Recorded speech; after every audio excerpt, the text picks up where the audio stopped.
This is Common Courtesy with Sean Nicholas. I have to agree with everyone as well because deadass, one, I'd fucking run because Nikki Prue. Can't say anything to him because you snooped. You should just be moved out already. Like, in my opinion, this woman should already... Angelique Young. And I would have even told them about the money when I got there. I said I only found X, Y, and Z minus the ATM money I withdrew. Ivan Alexander. You have to be able to accept what you found and then make a decision from there. Don't go crying to Dear Abby about it or your friends. Make up your mind. Put your big girl opinion. Brandy. Like, I didn't get access to Oreos if my grandma said no. I'm like, glad. what the hell? Like, and Dr. Justina Palin. Someone like Britney Spears goes through something like this for 13 years where she's completely blocked. Yay! Everybody's all here. I'm so excited. Tonight's topics. We get into New York City's controversial overdose prevention centers. Is this the answer to the opioid crisis? Then, a woman writes in a Dear Abby about her long-distance prison love triangle. After that, we interview nightclub performer Justina Chanel. This is Common Courtesy. Let's start the conversation.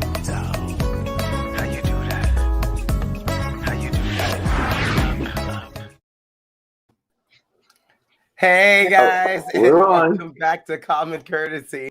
I'm your host and moderator, Sean Nicholas, and with me I have my co-host. Next to me I have Angelique Young. How are you, Angelique? I'm good. I'm wonderful. So happy to be back. Welcome back. Welcome back. On the bottom of us, I have Ivan Alexander. Hey, Angelique, you are looking fabulous, by the way. Oh, thank you, my love. So are you? Yes, gorgeous. And then under Angelique, we have Dr. Palin. Dr. Palin, how are you? Good, how are you? Nice to see you guys. It's nice to see you as well. We have a guest and she's having a little trouble getting in here. I'm communicating with her on my cell phone right now. So hopefully when we finish this first little topic we're going to talk about, she'll be here. So I kind of wanted to ask you guys, thank you, Jess. She said she loves our intro. I know. That music is bumping, isn't it? But anyway, so I just kind of wanted to ask you guys, since the 2020 protests we saw last year and it kind of galvanized the show into, you know, people's faces, has anything changed since last year? Like, I'm talking about even just for you or, you know, even what you've seen in the media. I want to start with Angelique first. Angelique, what's changed for you since last year?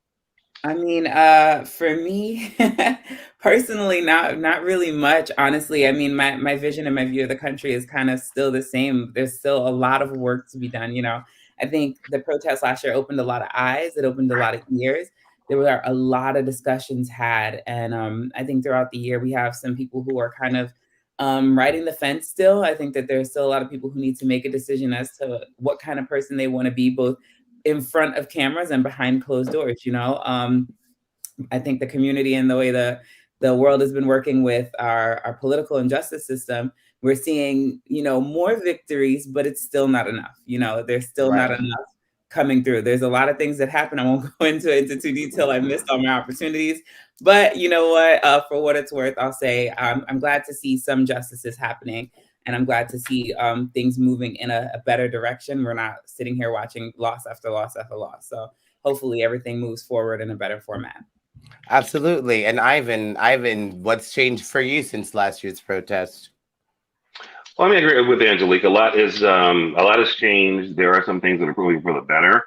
There have been some victories. I don't want people to think that those victories have now become, you know, the end all be all, because there's a lot more that has to be done. I think we're on the right path, but there's still a lot of people that are still with the wrong train of thought. And we need to get to them to make them understand that, yes, all lives matter. But when you subject a particular sector to not being, you know, in existence, that's a problem. So we need to get people to wake up and recognize that it's not just all lives, but yes, the ones you've had in the past that you didn't recognize, let's catch them up. And then we can say at that point, all lives matter equally together. And Dr. Palin, for you, what's changed since last year? Because I know you ran for Florida State Senate. What's changed for you since last year? I think, and right after the election, I think I told you this, Sean, but right after the election, I created this nonprofit organization, and it's called Council for Racial Justice. And I feel like what has changed is that people are, at least, families of those who have been railroaded through the system are becoming a little bit bolder in wanting, in saying, okay, it's not like just put your hands up and say, okay, young Black man, and that's it. It's, life in prison. You know what I mean? I feel Right. like there's a little bit more expectations. There's a little bit more hope. And so that, in that sense, I think it has been positive. Because our organization, our nonprofit, deals with wrongfully convicted. So, we speak to a lot of the families, and the families, prior to the BLM, movement becoming a little, in the forefront of news, people were just a lot more kind of given up attitude. I can agree with that. Because like literally, since watched what happened with am I coming in okay? Am I coming okay? Am I frozen? Actually, you're breaking up a little bit now. You I just am breaking. I did. Okay, hopefully my computer. Oh, there she Hopefully goes. it's come back.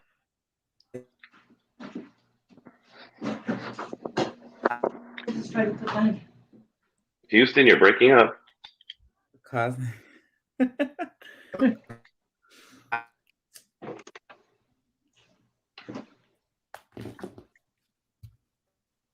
Yeah, unfortunately, if you can hear me, Sean, you're kind of stopped.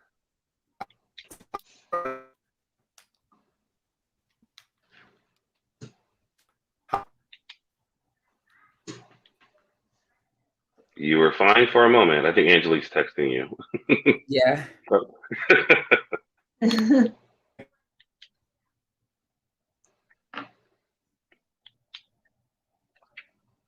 Oh, there, yeah. We just have to hold the Well, fort for just another moment. I have a Galaxy Note 10 that's in great condition that does all this stuff. If you'd like to partake in using it, I'm sorry, I upgraded to a 20, so I'm just kidding.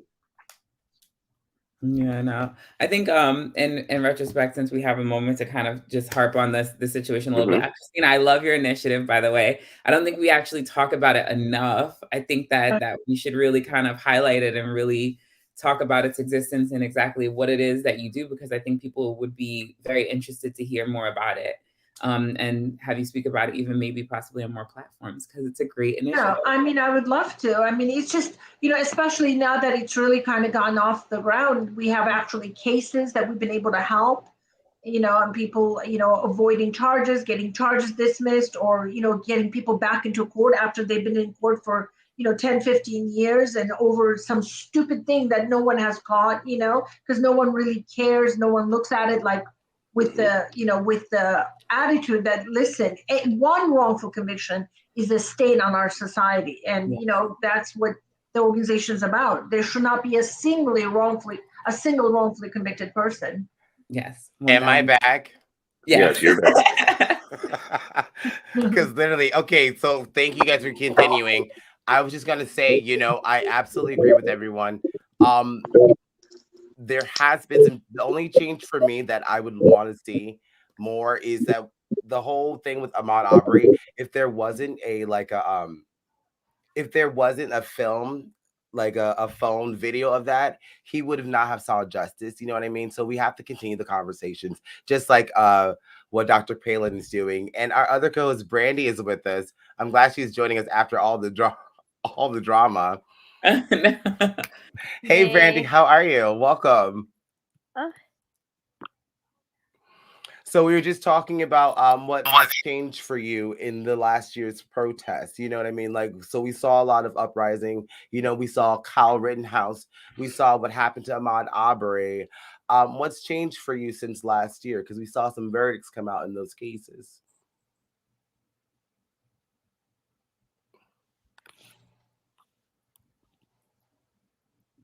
Can you hear us? Can you hear us? Oh yeah, I can hear you guys. Sorry. I didn't know it was my turn. Sorry. Yes, Yeah, yes, yeah, sorry. yeah. I'm Um, back. a lot of things have changed since the protests. I think a lot of people in general are just scared to like go out and really do anything or be a part of anything because they're scared for their lives. They're scared of the retaliation. They're scared that everybody has a camera now. They're scared of all kinds of things. I used to go to protests and all kinds of stuff back in the day, and it's just a different world now.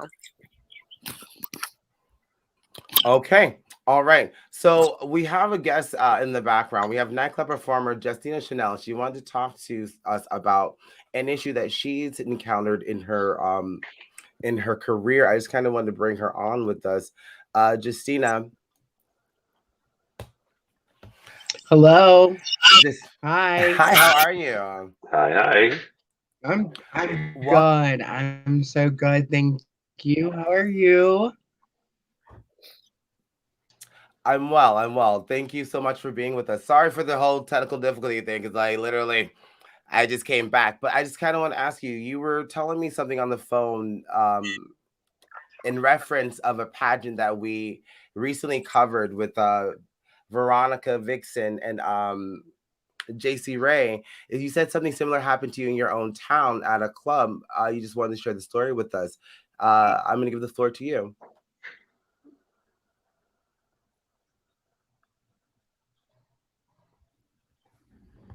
Yeah, so I'm in North Central West Virginia. It is a very small and diverse state in the sense that the North and South are definitely divided, especially within the gay community here. And so since I was 17 years old, I've always been with predominantly gay men there. Very seldomly do you see a wide variety of LGBTQI individuals there. So again, it's predominantly a gay community. So since I was about 17, 18 years old, attending the nightclub, I didn't make out as a drag queen. They never understood, I guess you would say, my logo, or the fact that I was transgender. So in the years that I have performed there, it's always been noted that I've been problematic and, excluded from shows, benefits, or anything that could further help catapult my career as an entertainer, especially being from, here in West Virginia. I mean, you would think with something established like that in my own backyard, I would get the benefit of the doubt, when in reality, I actually travel to perform more than I do here in my local community, at the few establishments that we have here in West Virginia. And so you spoke of a recent incident, not a recent incident, but like the biggest incident that happened that made them say that you were problematic. Do you want to get Yeah. into that a little bit? Yeah. So I had seen an open invitation to perform back in the spring of this year. So I had actually messaged the nightclub owner and had asked him for the information regarding a performance that I was going to do that night. So back, he gave me the information, told me to be there around 11 o'clock. I got everything ready, got my number ready, got dressed, of course. By the time I had gotten there, before I could even enter the dressing room, the show host, as well as another entertainer, had asked me, had I had my COVID vaccine? Did I plan on getting it? Had I been sick? Like, there were all these questions that they had asked me that had never, I'm assuming, been asked to anyone else, for one. And for two, they were just giving me the vibe that they didn't want me to be there. So upon the nightclub owner actually coming in to discuss this issue with me, he did acknowledge the fact that he told me to be there at 11. But then he had stated along the lines that it was an amateur show and I was more of a trained professional. And it was just a big mistake when, the show host himself was making the situation out to be 10 times larger than it was in all reality. And it caused a lot of conflict. I was really hurt and upset at this establishment that I had been affiliated with since I was about, 18 again, that I was being treated like this. And for what reason? So it's always, the trans woman within the community, especially here, as I'd stated in West Virginia, that point out to be the problematic one, and when in reality it's not like that at all. And I'd experienced, something similar to that in St. Petersburg after performing down there for several years. So Are you guys all getting what she's saying? Mhm. I'm not. I just, is it because of the vaccination that the event occurred? The vaccination question?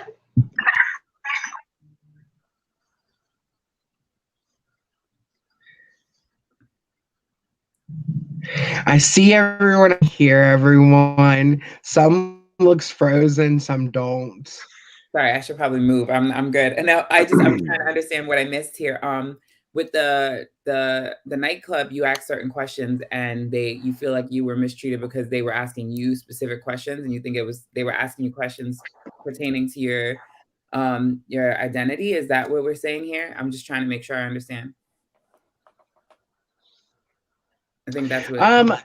Well, they were making every excuse plausible for me to not perform, and they were doing obviously a horrible job at it, from asking me whether I had been vaccinated, to did I receive a personal invitation that had actually been sent out earlier in the week to those specific entertainers that was going to be in the show that night. So,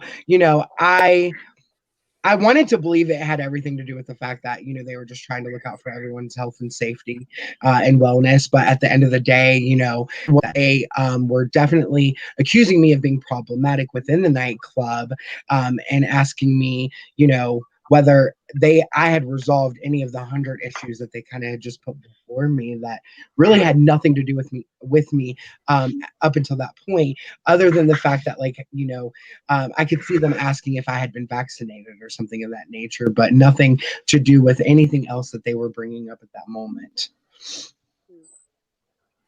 And do you feel that other trans performers in your community are going through the same thing?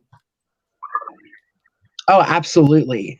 Absolutely. So prior to this issue actually surfacing and me actually having a lot of time to reflect on it, I didn't realize just how many entertainers had been through those doors specifically, or experienced something very similar to what I had experienced here, or, in our local nightclubs in general.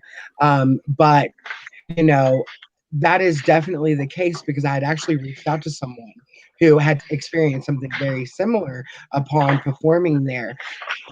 9 to 10 in this community, at least where I'm at, because they're predominantly, again, gay men. Not that that is an issue whatsoever, but they look at trans women completely different here than they do in a lot of different places. In Florida, it's somewhat more exotic. We're looked at as showgirls opposed to the traditional drag queen, which by definition is a female impersonator. So up here, up north, like, they almost look at us like we're freaks of some sort. So it is a very problematic Wow. situation for trans women, let alone entertainers in this industry where I'm at.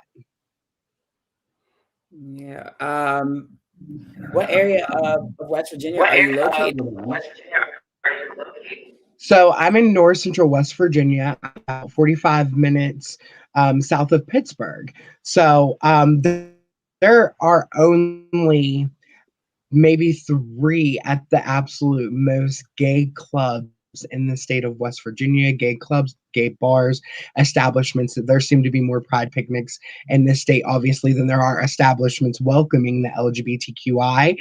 So, and the nightclub I'm speaking of specifically is located in Morgantown, West Virginia. So that's obviously home of WVU. It is a pretty large city. They do get a big, student base that come out to watch the shows. But it's one of our larger gay communities that I've been affiliated with since I was about 18 years old. I speak to this simply because as I'm originally from Pittsburgh. I got my start in Pittsburgh. Okay. That's where I came from, started my drag career there. I didn't transition until I was here in Florida. But I had been notably trans within the community between the Pittsburgh area. And in Morgantown, I actually was on cast and one of the house queens at the only gay bar I've ever heard of there would have been shit, what is the name of that bar right now? My brain totally like just farted. But there's only one major bar Vice in this. versa. Yes, vice versa. Yeah. Exactly. Yes. Run by Montez Morgan. Yes. Morgantown. Yes. And Yep. I've worked there and I've never had an issue. I'm actually as a Black trans woman, I've had to stand up in front of that bar several times. There's been issues where other performers will say, I won't say trans performers, but other performers have had issues, especially people of color have gone to that bar and stated that they've had issues, but Vice Versa has had a long-standing, very, very diplomatic way about how they allow their entertainers to come in and out. And I'm sorry that you went through an experience with them. I really, I hate to hear that. I hate to hear that anybody's had a bad experience with a bar that I represent or that I stand for. So I do hate that for you. Yeah, absolutely. I will say that your situation sounds very outside the normal because normally they would have redirected you to their show director and they would have redirected you to right. the show director directly. And that I could name them. Robin Hartz is usually the show director there. Demetria Blackwell is usually Well, and the show that, director. without interrupting, that is one thing that I was actually speaking on with Sean, is it seems to me as someone who's been there again since, I was really young, they don't put anyone above Robin Hart's Love, who is the original house transgender queen. I say transgender queen because she's, I've always known Robin as a woman, and as a performer and entertainer, I've always looked at her as a woman, although she's a transgender woman. It seems to me as someone who has performed there for, years and grew up at this establishment as a young adult or as an adult, that they don't put anyone above Robin Hart's Love. Not that I foresee anything that's wrong with that, but it's like they do not welcome trans performers, entertainers, or queens there, as opposed to every other place I've ever performed at, and that's around the country. So, yeah. I think where you have a disconnect is that bar specifically, they usually have a system of how they bring in new entertainers. So unless you are a nationally known, or if you are an entertainer that's spoken for, if somebody in the network knows your capability and speaks up for you, then that's usually a way to get in. Outside of that, it doesn't really matter who you are. Even myself had to go and do their at one point in time, they had a local talent night. You had to come in and showcase and at least show up and do a number so that they could see who you are, because they do not pay cheap. They pay very well. They take very good care of their queens when you're there. So naturally, whenever you're coming into that situation, it's more about getting the booking and proving yourself in one way or another. In drag community, that is steeple everywhere. There are some companies and some bars that have the openness. They want to take in everybody. But I think to say that it was because you're trans is a misunderstanding. To say that it was because you're not known or like no one vouched for you specifically would be more of an understanding space to come from. The questions that they're asking you is based on I was known. I mean, the bar owner actually came to me in 2016 after I represented the state of West Virginia and Los Angeles, California at the nationally known Queen USA pageant, which inevitably was judged by a celebrity panel of judges. So I won't justify the fact that they didn't know who I was or my ability as an entertainer, because I definitely bring down the house wherever I may be, and they're well aware of that. And that's saying without being conceited, because I've worked very hard on my craft over the years. It's actually gained me a national title this year alone, but they definitely know my capability. There have been problematic issues with this establishment for years, and I can actually name a really big one, and that's when they actually told everyone that Latrice Royale from RuPaul's Drag Race inevitably was due to perform there, when in reality, as much as she was, scheduled to perform there, when the performance was canceled due to the fact that that establishment that pays well didn't pay the entertainer, they took to social media to tell everyone basically she walked away from the gig, which that wasn't the truth at all. I mean, Latrice Royale actually went on live to tell the patrons of this establishment that, the bar owner and the staff there, they were lying. There have been problems for years with this establishment, and I know, considering I've been there since I was 17 years old. The original house queens they had, those were the original house queens. They were the best at their craft and what they did, whether they were hosting, they were entertaining, they were judging the pageants in which were put forth. I mean, I did the pageants for 4 or 5 years, at Vice Versus, and the closest I think I'd ever came to actually winning was first runner up. And opposed to giving me flowers, a thank you, come again, a hug, a congratulations, or whatever, they kind of huddled around the alternates. So it is a problematic issue, and it definitely has a lot to do with the fact that, again, I'm in North Central West Virginia. I'm in a predominantly white and, I will say, gay community when it comes to my craft as a showgirl, as an entertainer. I've done very, very well and have been paid very well to perform in Florida. So what is the excuse for my own hometown establishment? I'm not saying that that's not an What is issue. I'm Right. just the like, I'm I'm just not taking right. away I'm from gonna you I'm as gonna an entertainer. I'm not taking away from you as an entertainer at all. I'm not saying that you're not clouded and that you're not valuable. What I'm saying is simply that at this point in time, they have gone through multiple show directors, and while Robin is a lovely person, she's not always there to be the person who runs that particular aspect. Like I said, there's been multiple different changes in the guard, multiple different staff batons. And I think that you're talking about 5 or 6, almost 7 years ago, what was going on, what was hot, what was good, right? And that has nothing to do with what's going on now. That bar actually stayed closed for a year due to the pandemic, and they weren't even allowed to open for a good amount of time. So if they did open back up, you have to imagine that they're only going to pay the people right then and there. They're people that they have not been able to pay, the people that they have not been able to take care of, the people that they did not have the opportunity for. So even someone like myself who gets flown out by them, who gets the red carpet, I'm sorry for your experience once again, but I, as somebody who's a Black trans woman who works there, and I've also worked with other women of color who are trans at that establishment who are not Robin, I am sorry that your experience had to go that way. I'm sorry that you've had those issues, but you cannot sit there and say that that is Oh, it's okay. I reason. appreciate that.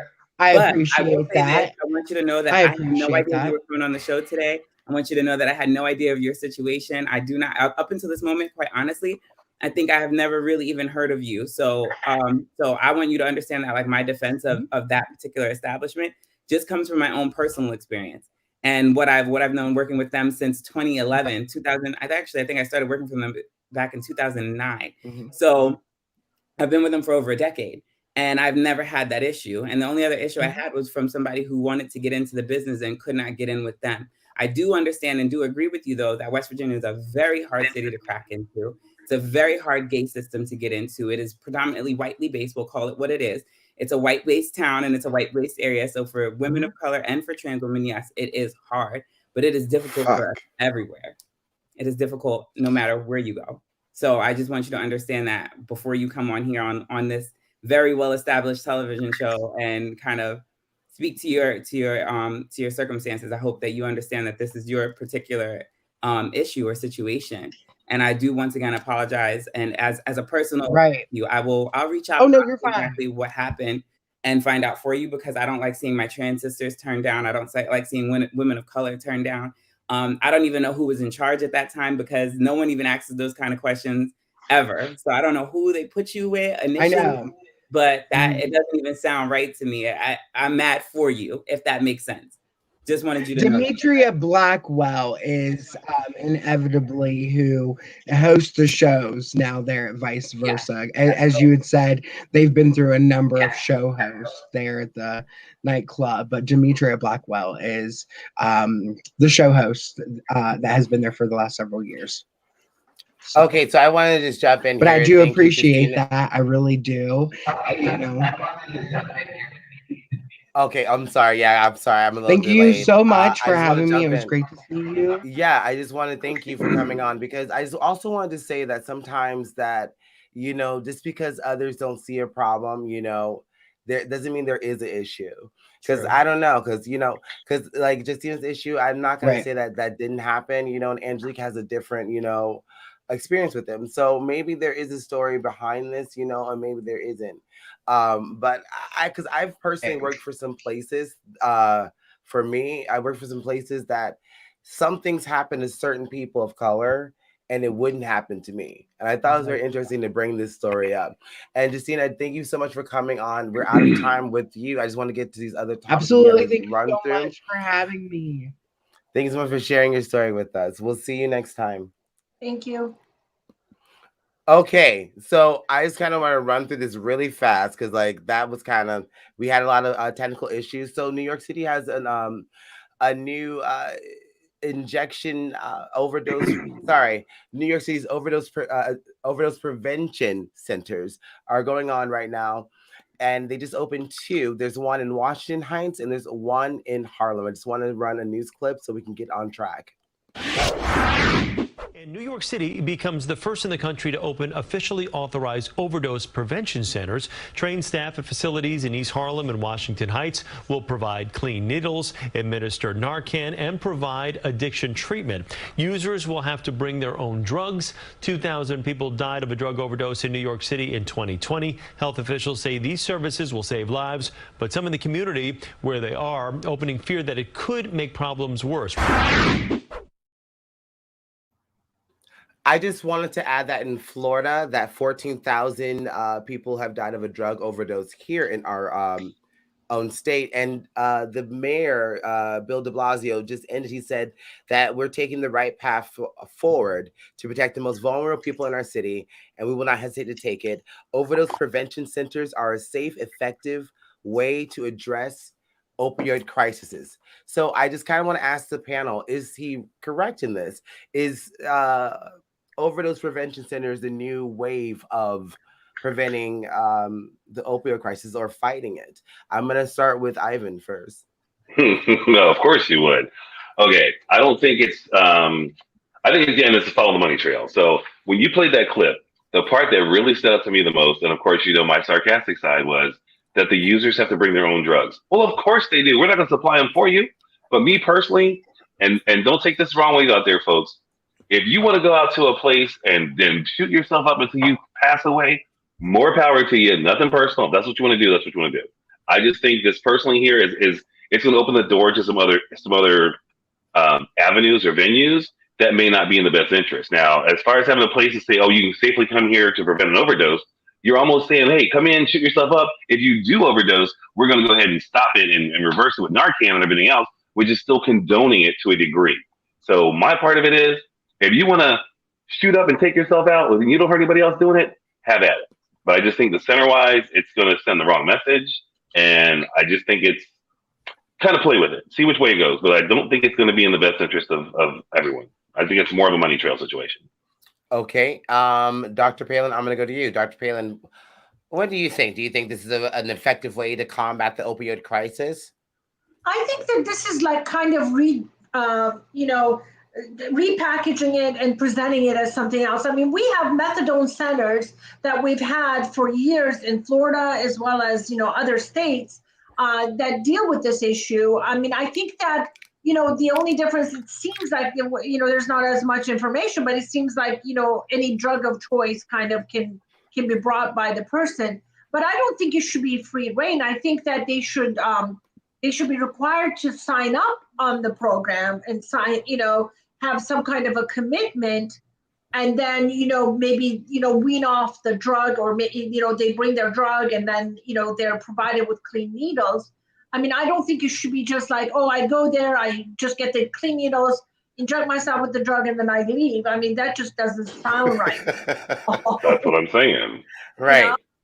But I mean, that format of, like, we have methadone clinics everywhere. As residents, before we become like fully licensed to become doctors, we work at these like satellite centers that are like called methadone clinics, where we treat patients who are on addiction. And methadone is like heroin. I mean, it right. really is. It's a form of heroin. So you are really administering the drug, but you're administering for the purpose of weaning the person off of other drugs, including heroin. So, I mean, that concept is not new, but what appears to be new is the fact that, they're just going to bring their own drugs, instead of kind of.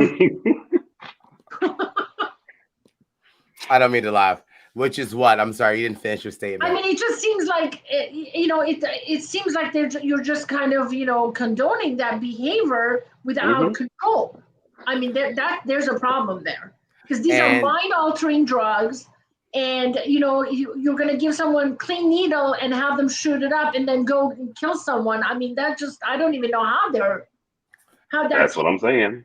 Someone's going to come and sue you because, maybe if they couldn't find a clean needle, maybe they wouldn't have shot up their drugs.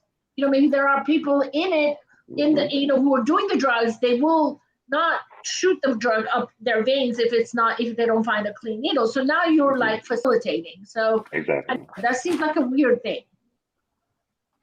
Right. And Angelique, I'm going to go to you. What do you think, Angelique? Is this a way to combat?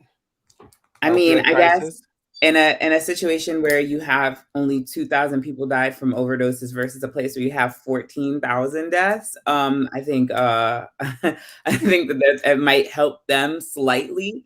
I think that the idea behind it is good intentional. I think that they have a very solid format for it, saying like, hey, come here to us rather than picking up dirty needles. Come be with us. I think that this is also a really interesting way to find and kind of track drug users. If you open up a place and you have them come in, and the only way that they can get access to the safe space, then they would have the ability to register them. They would have the ability to locate them, know where they are. They said that they offer services such as assistance with, programming or treatment centers. So they're not just allowing these people in, they're wrangling the cows. They're literally figuring out where they were. If this works out as a benefit to them, if they actually do this right, they could not only be able to know who exactly is in charge of drugs, but they might be able to find out who's giving it to them, who's providing it to them, or provide these people with a way out. A lot of times people who are drug users stay on the streets and use drugs because that's all they have. It's easier to sell yourself for a crack pipe than it is to sell yourself for an apartment. So, I mean, in retrospect, they have an opportunity here to save a lot of lives for the people that actually want out, who want help. This is a very open opportunity to get them to come in and sit down and relax for a moment, If they are overdosing, they know where to go. Or if they have a friend who overdoses, they know where to bring somebody. If they're doing something wrong, if their drugs are cut with the wrong things. I'm not saying that I condone this, but I'm saying that this is going to be one wild live experiment. This is literally what they're doing. They're experimenting with humans. People were worried about that. That's what they're doing. And they're starting with drug users. That's my opinion. And Brandy, let me ask you, what do you think? So I've never even smoked a cigarette in my life, but I will say that when I lived in Australia, this was something that was huge in Sydney, all over Melbourne, all over. And it was something that kept needles off the street. And it also was a more humane way to deal with drug addicts. And I think the problem is that they're vilifying drug users in general. And the problem is that drug use is a privileged thing. The people that can afford needles, clean needles, and the drugs to be able to stay in their house, they're ones of privilege. These are people that aren't able to. These are women. These are children. These are all different things. And yeah, maybe cocaine and pills are what people in where we live, St. Pete Beach, do. I mean, how many times have we seen a bag of Coke fall on the ground and nobody bats an eye? So now it's considered a dirty drug. So people are like, oh my gosh. But how about we give some humanity to these people and give them clean needles, give them places to go, give these women and men that might have pimps or drug addicts watching them a place to go to where they actually have a person that cares about them and cares whether their life is meaningful or not, instead of just seeing everybody as, oh, well, you're a drug addict. Oh, well, you're this. Well, you're that. Get out your damn glass ceiling. Like, these people have problems and they deserve stuff just like everybody else, just like universal health care or anything. We would not bat an eye if we were living in a country that actually cared about the health and well-being of our citizens, but we don't. And we just vilify these people. So maybe just understand that the more that we get this under wraps, the better our hepatitis C, our HIV. I have plenty of family members with all those things, and they're not evil people, and they went to drugs because they had no other option. And guess what? They are some of the nicest people I've ever met in my life, and all they needed was a helping hand. And I think these programs are amazing, and I think they're great. And I think that plenty of my tax money goes to something I don't even want half the time. So why not give some humanity back to people and, let them have what they need, you know? Not all of us have privilege and a safe, warm home to go to. I have to kind of agree with everyone, but really with what Brandy said, because what we kind of often do sometimes, especially with drugs and the opioid crisis, we talk about these people as if they're not people and they're monsters.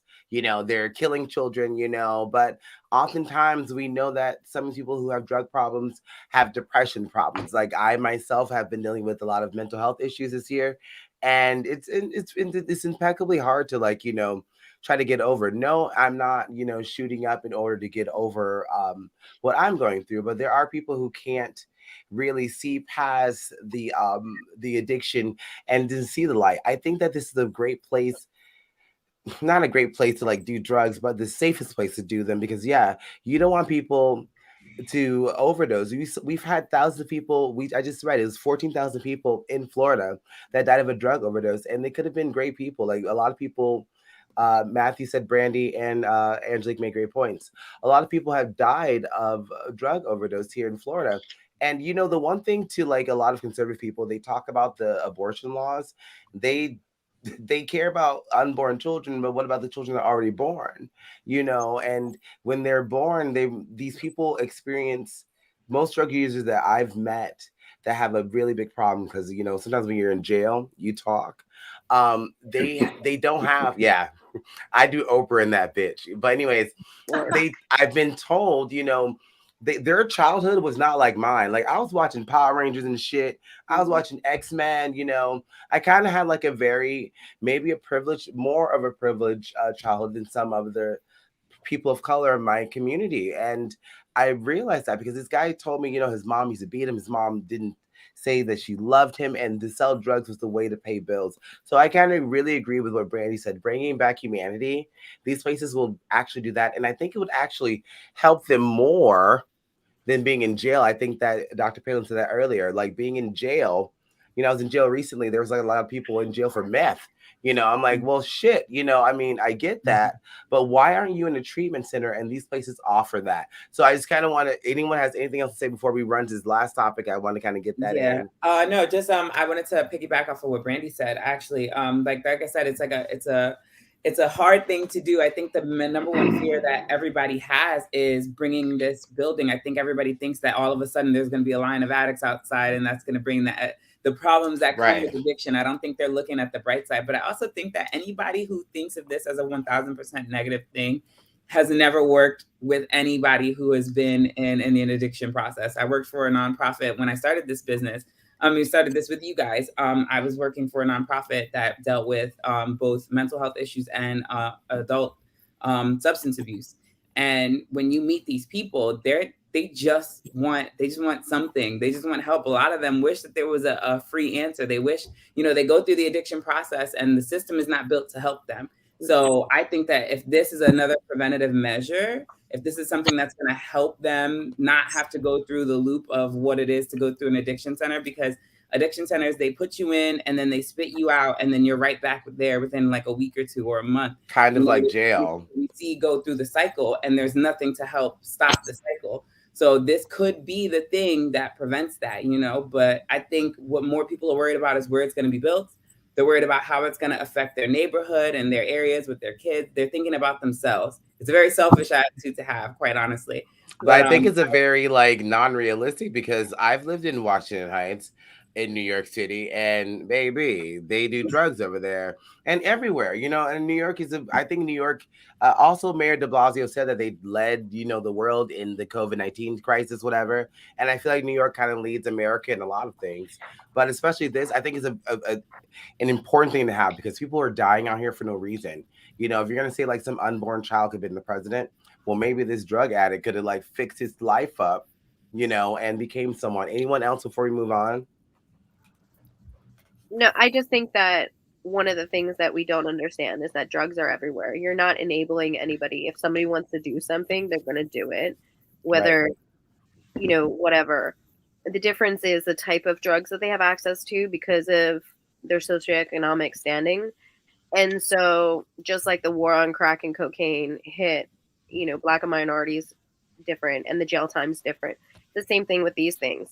You know how many people you can live in $1 million house, and guess what, sweetheart? There's someone smoking crystal meth right next door to you, or human trafficking, or whatever. All these problems are not just for the poor. And having one of those places, it just puts a label on it. That's it. It was always next to you. It just has a label. Okay, so I want to move on to the last topic because I love Dear Abby, and there's a prison love triangle going on. Dr. Phelan, I see your face already. So, all right, here you go. I'm going to take this away really fast. A woman writes in a Dear Abby about her boyfriend of 6 years, who's also in jail. He's in prison. He's incarcerated.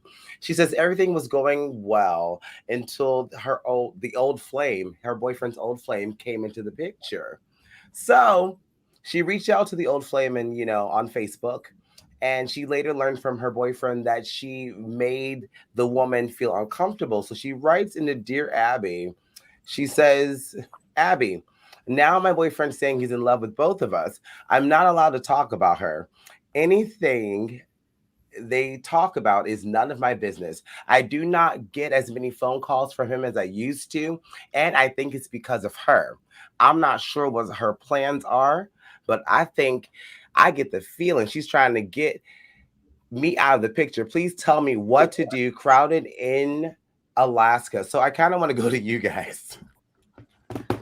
I want to go to Ivan first because now I have to get Angelique because she's about to burst. So Angelique first. My brain is fried. I literally can't even answer this one. I don't even know. Like, girl, move on. Leave it be. Let her have him. He's in jail. She can't have him anyway.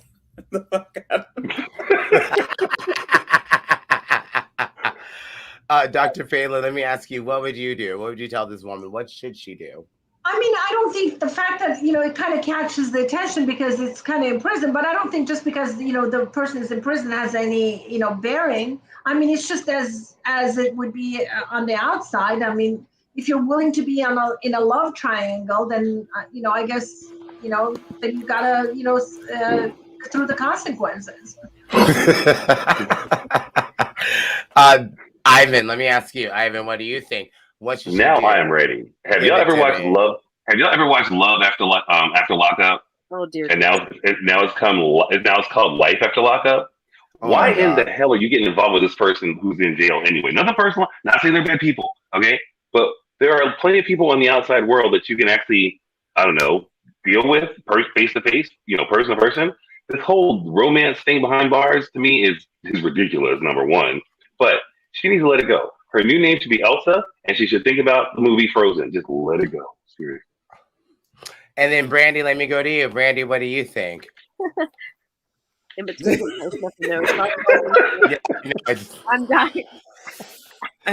I know she's a trooper. Like she's like dying over there. And she's like Monica, and I'm like dying over here. I think that the biggest thing is like, first off, Alaska, if you know population, there is like 10 men to every woman. So I don't know why you're fighting. If I was in Alaska and I was heterosexual, I would have a field day. But I mean, not tonight, but you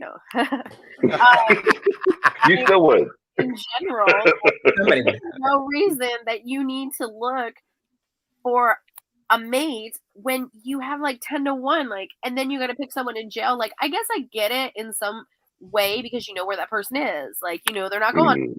No, because you're still cheating in the motherfucking jail. I don't get it. You can't. No. Like, I'm the kind of person I can't share, first of all. I have a hard time sharing. I'm not going to share something I can't even have. Like, no. I'm sorry. No, the answer is no. If you were together first and then you went to jail, that's a different story. There's some kind of connection in the whole 9 yards. But to go online looking, I mean, literally, to look at like, was it farmers.com? There's like inmates.com. Give me a break. I mean, no. There's I'm not buying it. Nope, let it go. people in jail. Like, have you seen these girls marrying people on death row? I'm like, do you have some sort of insurance thing, or Life do they, insurance like, look policy. after they die? Like, what's going on here? I don't understand. You have to watch Life After Lockup. I'm telling you, it's on like 11 seasons now, and these people are just like this. Where is I that mean, on? What is what? I stream everything. I think it's on like maybe A&E or something like that, but I stream everything. So I just punch in the title. But it's called Life After Lockup. In the early days, it was called Love After Lockup. And these people have gotten with these convicts, and they have had a life after the fact, or they come out and get used, and they wonder, why did they use me? Because you're an idiot. You said this shit $5,000 over 2 years, and you think she comes out and she wants you? She's in it for the money. Let it go. Oh gosh. Yeah, Jess says a new dating site. No, fuck that. Bitch, he is in jail. Like, fuck, you know, I'm like Angelique. You know, I'm not gonna fight over something I can't have. Like, I gotta have it. You know, because like, you know, when I come home, oh wait, lack of self-confidence. Matt, yeah, I think that's what it is. Because you know, it's usually the jail correspondence thing is like, you know, a male, like you're writing him, sitting in pictures and shit like that. But I don't know. It's just, you know, until they get out. It's the lack of confidence until they get out. Then when they get out, they don't want anything to do with you. I'm telling you, watch the show. I'm not a no, don't watch the show. I'm not a slut, but like I gotta have that D. And you know, if it's not, if it's hard enough to get, you know, a good man out there or a good woman or whatever you need. But you know, if they're in jail, they're locked up. No, it's not for me. I would leave this man, go to like the club, wear something sexified, and you know, drink some Fireball because I feel like Fireball relaxes you, and meet someone else because this is not going anywhere. And you're worried about some other woman. She's dumb as hell too. You're writing to Dear Abby. I don't know what Abby said. I gotta read what Abby said because Abby should like, yeah, Abby should be like, you're a damn fucking fool. You know, he's gonna take your money. But anyways, we've ran out of time for tonight's episode. We had a lot of like, you know, craziness going on.